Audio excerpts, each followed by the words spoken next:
নমস্কার বন্ধুরা, আকাশের রান্নাঘরে আপনাদের সবাইকে স্বাগত। দেখুন, আজকে আমি ভোলা মাছের ফুলকপি আলু দিয়ে ঝোল করে দেখাবো। আপনারা পুরো ভিডিওটা দেখতে থাকুন। দেখুন বন্ধুরা, আমার এই রেসিপিটা করার জন্য আমি এখানে দুটো পেঁয়াজ কুচিয়ে নিয়েছি, একটু আদা নিয়েছি, আর 10-12 কোয়া রসুন নিয়েছি। এই মশলাটাকে আগে একটু ভেজে নেব, ভেজে বেটে নেব। 1 চামচ তেল দিয়ে দেবো।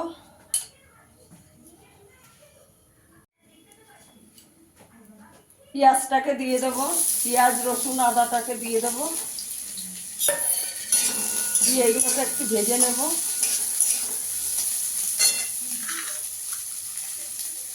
এখানে কয়েকটা গোলমরিচ দেবো, একটু গোটা জিরে দিয়ে দেবো, 1 চামচ মতন গোটা জিরে দিয়েছি।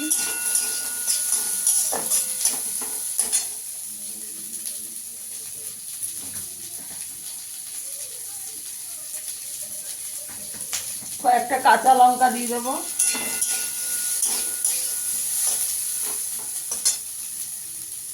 একটু ভেজে নেবো লাল লাল করে। এখানে আমি একটু গোটা ধনে দিয়ে দেবো, অল্প করে একটু গোটা ধনে দিয়ে দেবো, ছোট চামচের 1 চামচ। এখানে একটা টমেটো কুচি দিয়ে দেবো,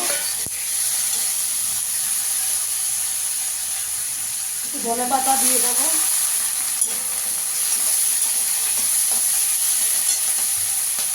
আর একটু লাল করে ভেজে নেব। দেখুন, আমার পেঁয়াজটা ভাজা হয়ে গেছে। এই যে এরকম করে সব ভেজে নিয়েছি। এবার এটা ঠান্ডা করে একটু বেটে নেব। এখানে আমি কড়াই বসিয়ে দিয়েছি, কড়াইতে তেল দিয়ে দিয়েছি। এবার মাছগুলোকে ভেজে নেব।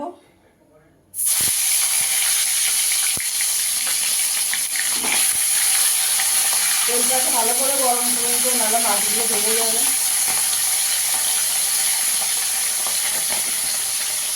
মাছগুলো ভেজে নেবো ভালো করে। মাছগুলো আমার ভাজা হয়ে গেছে, তুলে নেব। মাছগুলোকে একটু লাল লাল করে ভেজে নিতে হবে।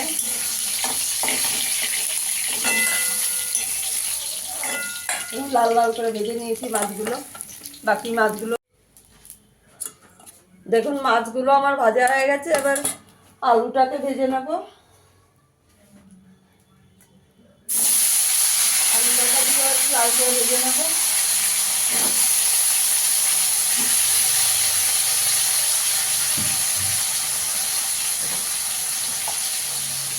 একটু নুন দিয়ে দেবো।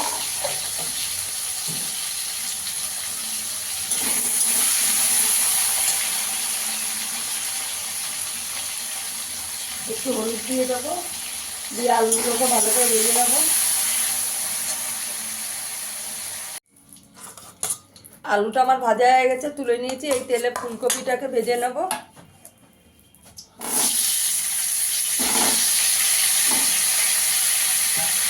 ফুলকপিটা একটু লাল করে ভেজে নেব।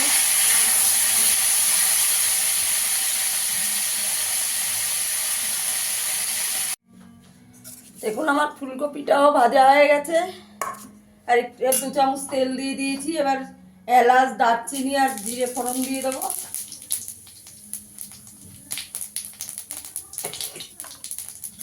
যে মশলাটা বেটে রেখেছি আমি, সেই মশলাটা দিয়ে দেবো।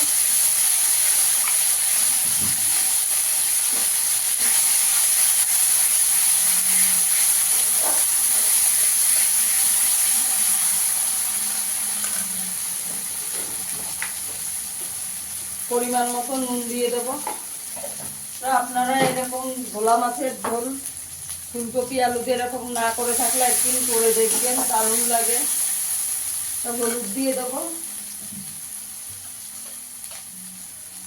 আমরা তো সবসময় সর্ষে বাটা এমনি পেঁয়াজ দিয়ে ঝাল করে থাকি।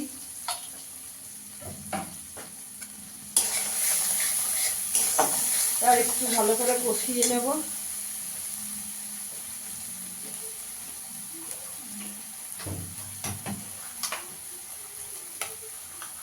মিক্সির বাটিটা ধুয়ে অনেক মশলা রয়েছে, একটু দিয়ে দেবো।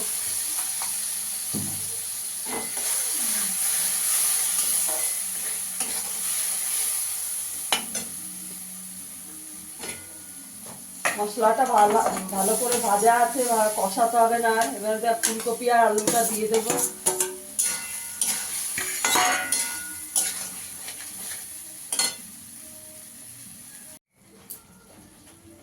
পাঁচ মিনিট একটু চাপা দিয়ে দেব। দেখুন আমার এটা ভালো করে কষানো হয়ে গেছে। একটা টমেটো দিয়ে দেবো গোটা। এবার ঝোলের জন্য জল দিয়ে দেবো, ওইখানে গরম জল করে রেখেছি।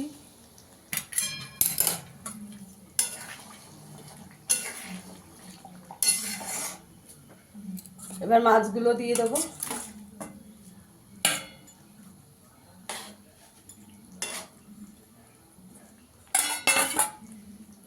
একটু 5 মিনিট চাপা দিয়ে দেবো। আমার ফুলকপি দিয়ে ভোলা মাছের ঝোলটা হয়ে গেছে।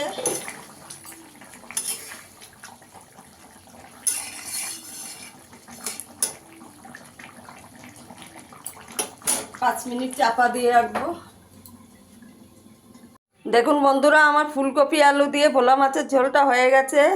ফিরে আসবো আবার নতুন কোনো রেসিপি নিয়ে। সবাই ভালো থাকবেন, সুস্থ থাকবেন, ধন্যবাদ।